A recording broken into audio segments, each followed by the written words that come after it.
Assalamualaikum warahmatullahi wabarakatuh. Perkenalkan, nama saya Reza Nabela, NPM 171000152. Pada kesempatan kali ini saya ingin mempresentasikan mengenai etika profesi hukum. Apa definisi etika profesi hukum? Dari berbagai banyak pendapat, saya hanya mengangkat satu pendapat saja yang menurut saya sangat relevan.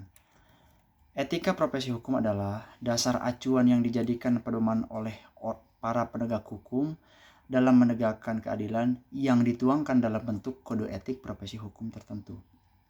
Pertanyaan selanjutnya, mengapa diperlukan etika dalam profesi? Karena etika itu yang akan memandu perjalanan seseorang dalam menjalankan tugasnya dalam profesi hukum tertentu. Menurut beberapa tokoh, misalnya Profesor Mahfud MD pernah mengatakan bahwa roh dari hukum itu adalah etika atau moral dari seorang penegak hukum. Maka hukum yang ditegakkan tanpa dijiwai oleh moral atau etika itu disebut anarki. Selanjutnya saya ingin memaparkan mengenai fungsi etika profesi hukum. Fungsi etika profesi hukum sangat banyak tentunya. Hanya saja saya hanya mengangkat 4 poin yang menurut saya sangat penting. Yang pertama, prinsip tanggung jawab. Yang kedua, prinsip otonomi. Yang ketiga, prinsip integritas moral.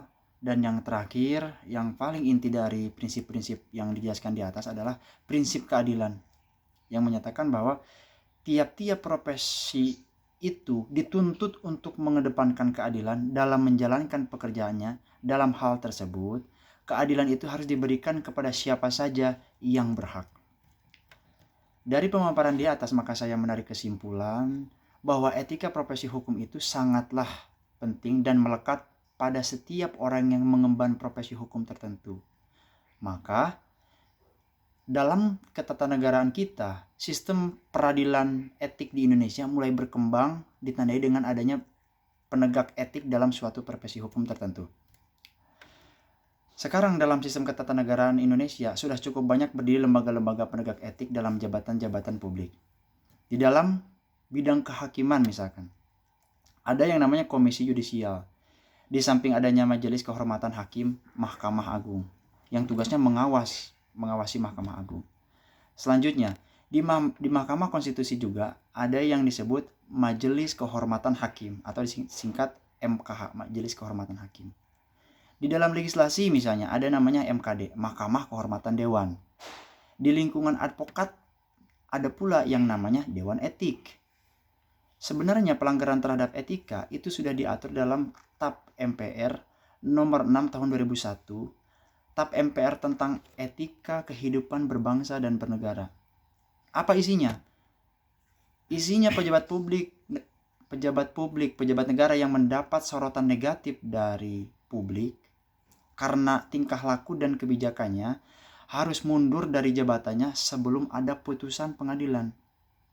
Selanjutnya, ada TAP MPR nomor 8 tahun 2001 tentang rekomendasi arah kebijakan tentang pemberantasan KKN yang menyatakan pegawai negeri, dalam hal ini jaksa atau hakim yang terlibat kasus korupsi, harus diberhentikan sebelum kasusnya diputuskan oleh pengadilan.